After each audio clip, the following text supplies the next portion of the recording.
Que Dios lo use allá, hermanos.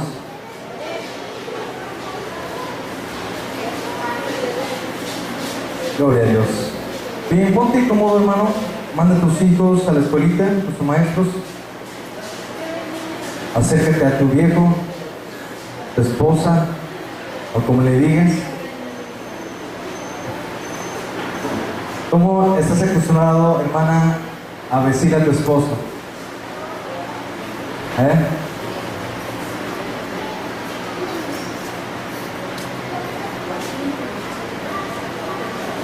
Mi viejo, cariño, ternura, osito, amor, chocolatito. ¿Cómo lo dices? Porque dependiendo, hermano, de la palabra que sale de tu boca es lo que recibimos también nosotros. Yo recuerdo que la primera vez que mi esposa me dijo Paco, así nada más me dijo Paco, yo me ilusioné y dije, esta mujer la tengo rendida. Porque no me decía, nunca me decía mi amor, bueno, los primeros meses nunca me dijo mi amor, ni siquiera me nombraba, casi me decía, shh. Cuando hablaba de mí, me decía él, no me mencionaba así directamente, y ahora, híjoles, no la paro. Ahora es lo que yo quería, hermanos. Dios me dio una mujer que, híjoles, es una bendición. Es una bendición y con eso describo todo lo que ella es para mi vida. Y en una palabra, hermano, quiero que le digas a tu esposa, a tu esposo, lo que es para ti. Voltea a ver a tu esposo. Menos que no sea tu novia ni tu novio. Tu esposa o esposo.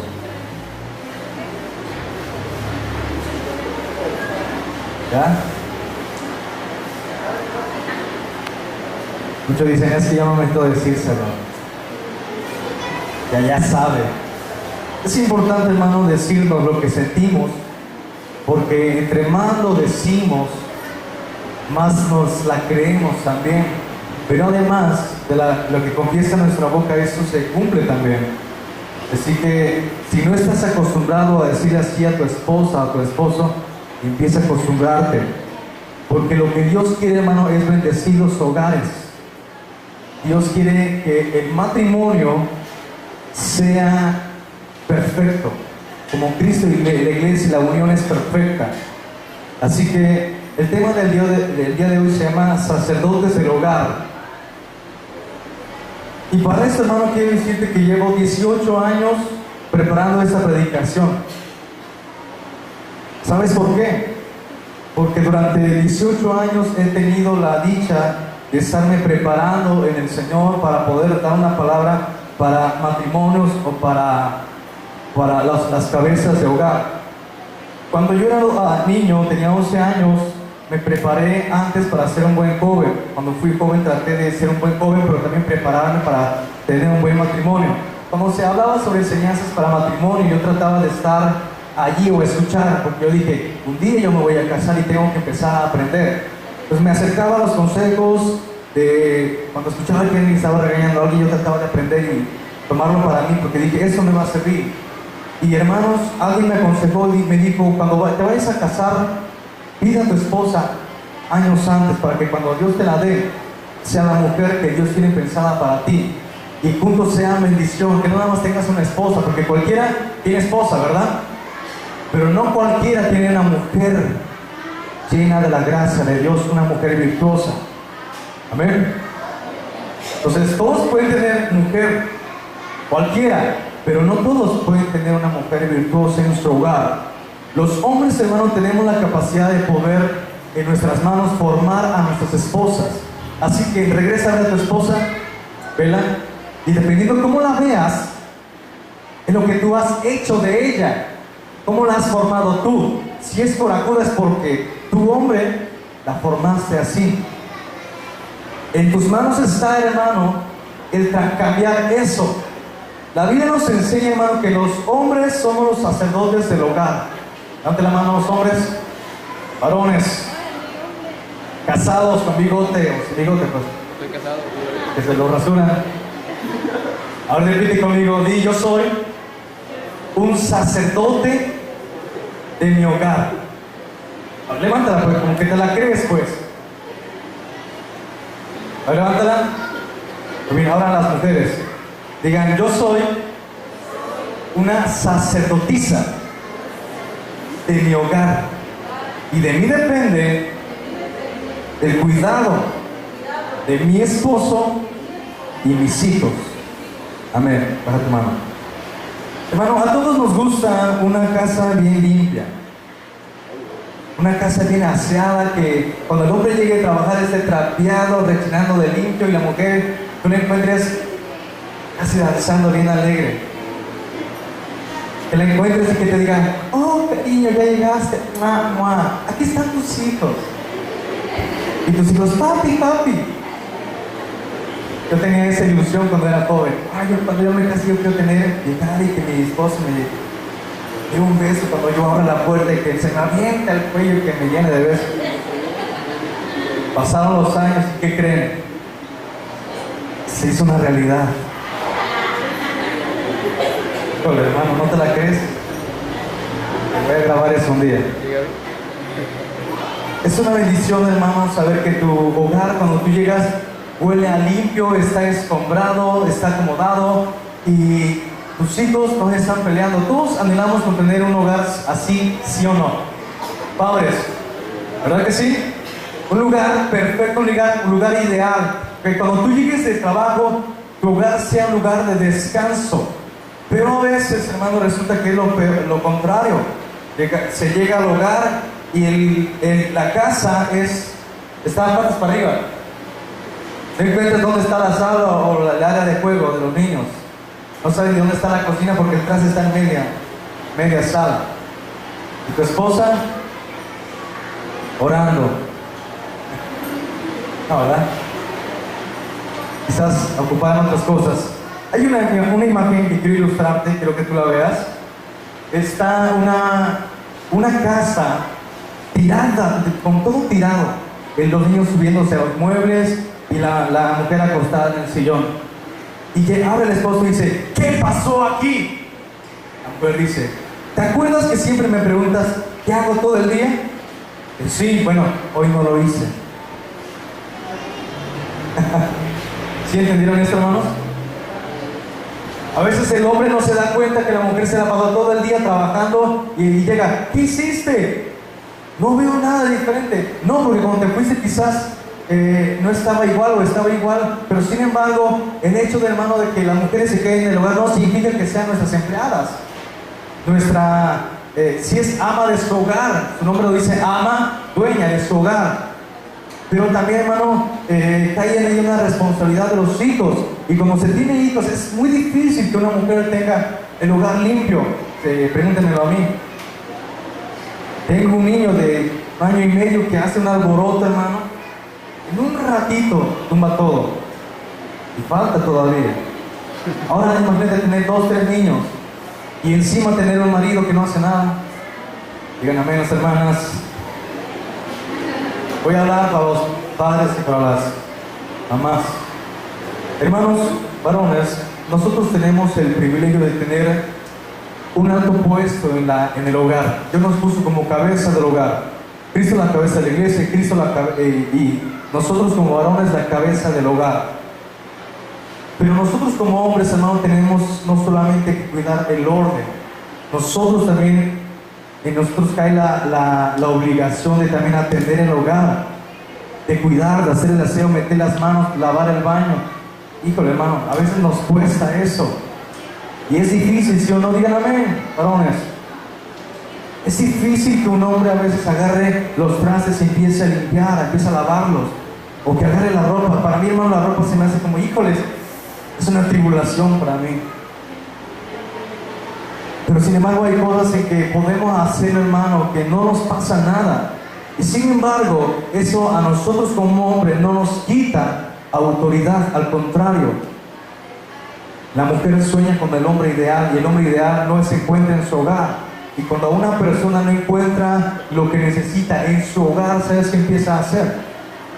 Lo busca afuera.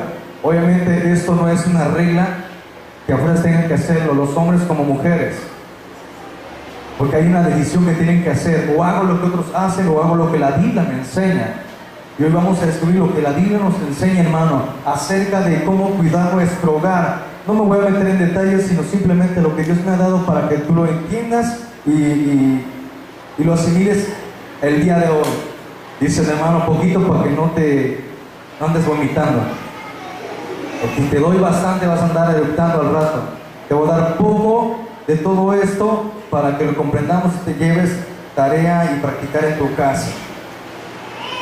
Y hermanos, como sacerdotes de nuestro hogar, Dios nos ha dado una orden. Deuteronomio 6:6 dice: y estas palabras que yo te mando hoy estarán sobre tu corazón, y las repartirás a tus hijos, y hablarás de ellas estando en tu casa y andando por el camino, al acostarte y cuando te levantes. Y las atarás como una señal en tu mano, y estarán como frontales entre tus ojos. Y los escribirás en los postes de tu casa y en las puertas.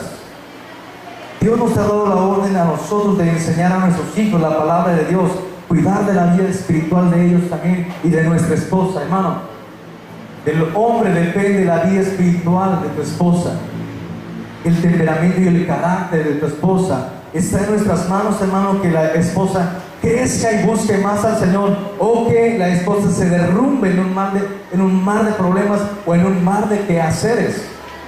Es nuestra responsabilidad como hombres llevar, hermano, el cargo de ser un sacerdote.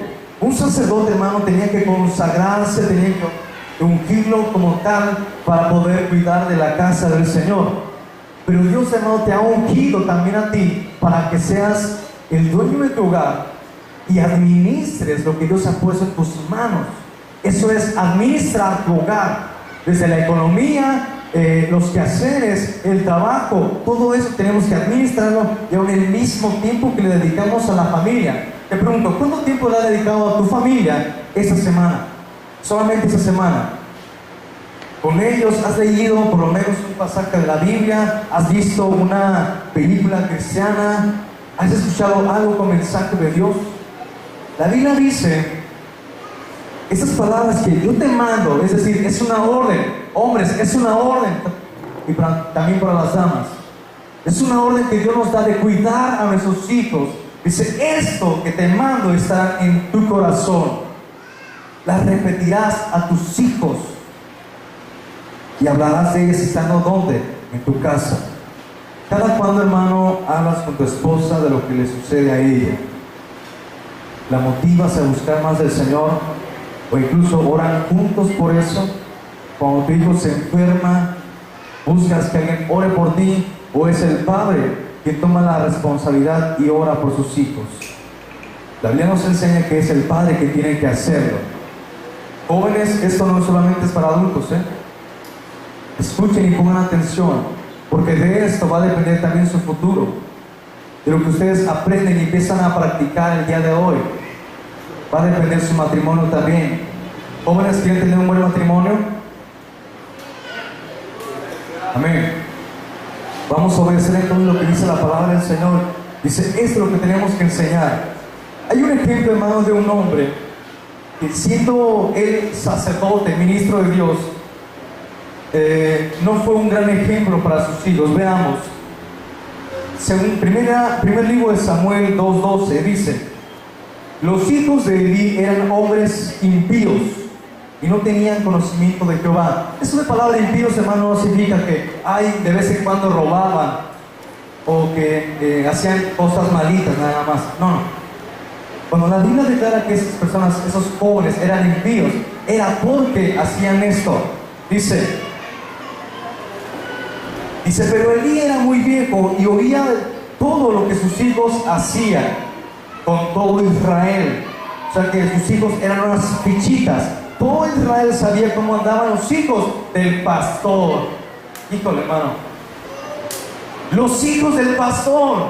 Como que a veces el ser hijo del pastor nos tiene de alguna forma hasta acá arriba, pero le llegan unos regalos, ¡pah! El hijo del pastor, la hija anduvo haciendo esto. ¿Sabes por qué? Porque ser hijo del pastor es una bendición, pero también es una gran responsabilidad. También, hermano, tus hijos como cristianos. Así que cuando quieras ver nuestro ejemplo, también vea a los tuyos, hermano. Porque es fácil a veces señalar, pero sin embargo, cuando los hijos del pastor andan en pecado y que es, híjole, no se pueden esconder porque se ve a viva luz. Veamos qué es lo que se tiene que hacer entonces.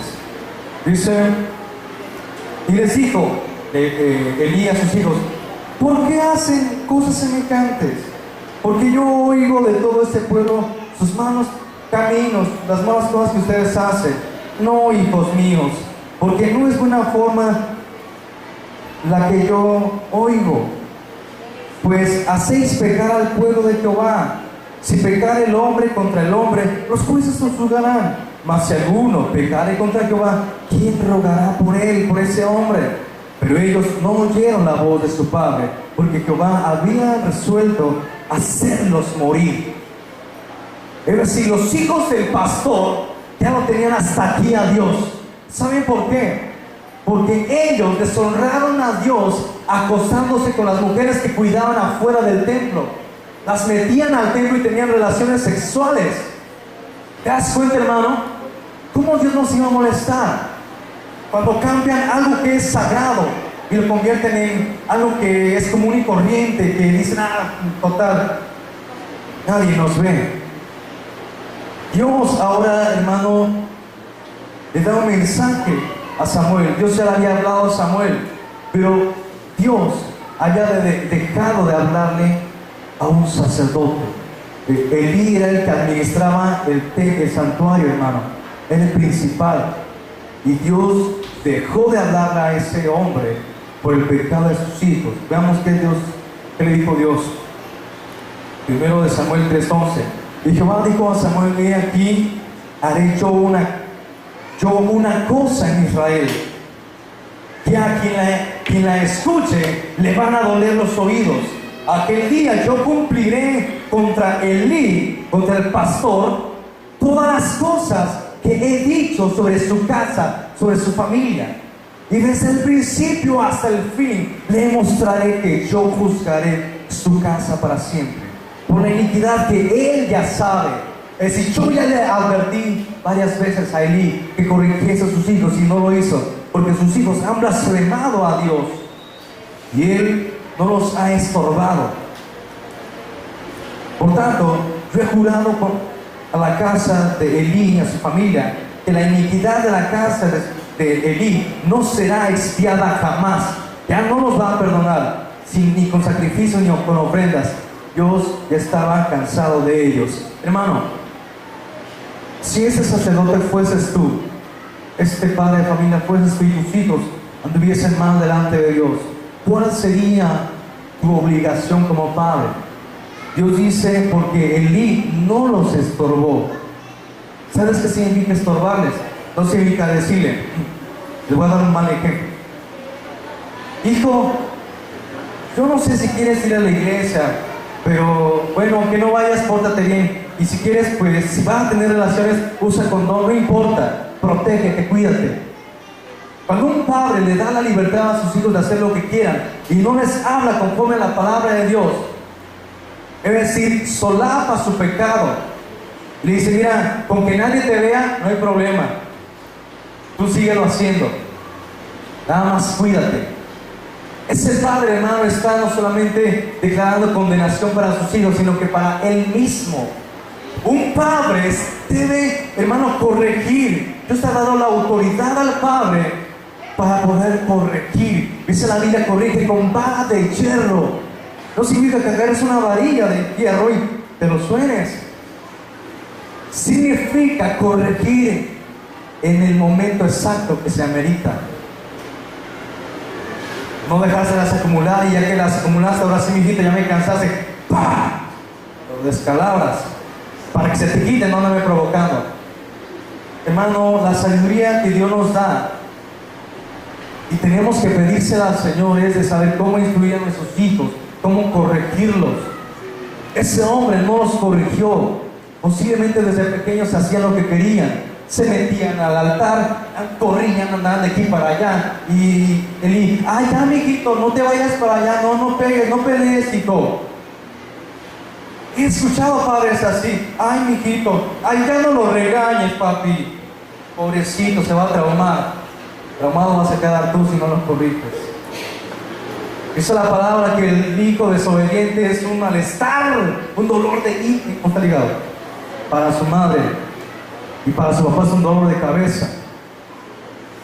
Ay, Señor, cuando los hijos hacen lo que quieren, hermano, y dice la palabra, donde no hay un liderazgo, donde no hay una dirección, el pueblo se desenfrena. Los hijos hacen fiesta cuando están los papás.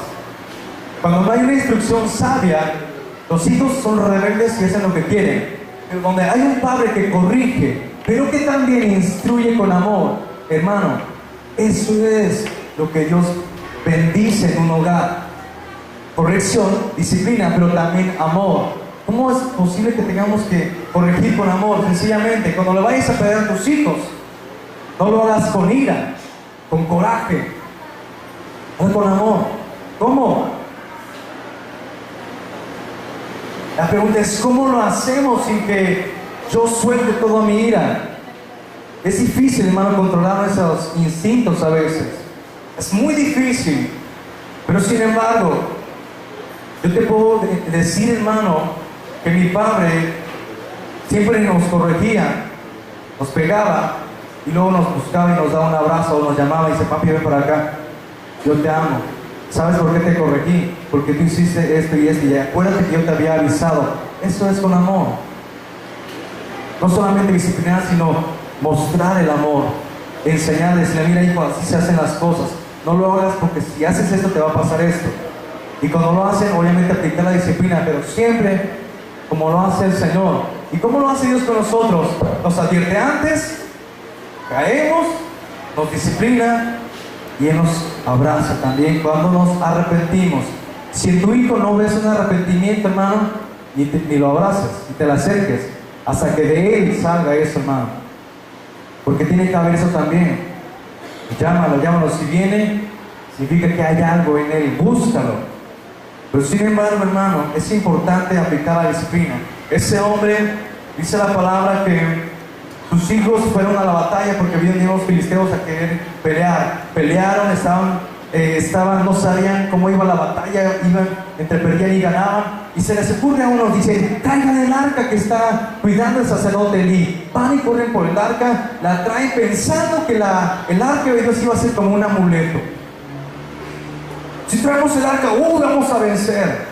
Traen el arca, empiezan a pelear. Los filisteos dicen, wow, Dios está con ellos. Y temblaron, dice. Temieron, pero empezaron a pelear y vieron que eran débiles. Como vieron que eran débiles, los israelitas, los cristianos, los vencieron. ¿Y saben qué? Les robaron el arca, se la llevaron. ¿Qué significa eso?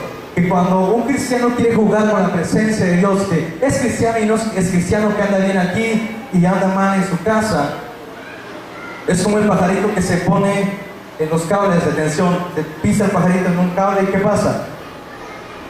Nada, ¿verdad? No pasa nada. Se pasa en otro cable. Pero si pisas los dos cables, cuando el cristiano pisa el mundo y pisa el cristianismo, el evangelio de Cristo, se electrocuta y hay una muerte espiritual en esa persona. Los hijos de Elí jugaron con la presencia de Dios, les robaron el arca y la batalla la terminaron perdiendo. Mataron casi todo el ejército de Israel. Sangre corrió por culpa de dos necios. No solamente el ejército, sino que ellos murieron. Dios se lo advirtió, dice, cuando escuchen esta noticia les van a doler los oídos. Entonces escapa uno del ejército y corre y llega a donde está Elí, exhausto, y dice, Elí, no sabes qué acaba de pasar. ¿Qué pasó? El arca fue robada y tus hijos murieron. Cuando Elí escuchó la noticia, dice que estaba sentado en una especie de palco y él se fue para atrás y como estaba medio robusto, estaba gordito, cae, se destroca la cabeza y muere instantáneamente. Cuando no hay corrección, hermano, hay muerte para los hijos, para las personas que afectan a los hijos, pero también para el propio padre. Hermano, tú y yo tenemos que tomar este ejemplo de Elí para no ser como él, sino para corregir. La orden que Dios nos ha dado, hermano, es instruir a los hijos. Ahora vamos a ir con el caso de Josué. Josué estaba ya anciano, ya había peleado muchas batallas, ya había vencido, era el líder de la nación de Israel cuando estaban en el desierto. Josué iba a morir y les hace una última declaración. Les pregunta, ¿se acuerdan quién nos sacó? Imagínense un viejito.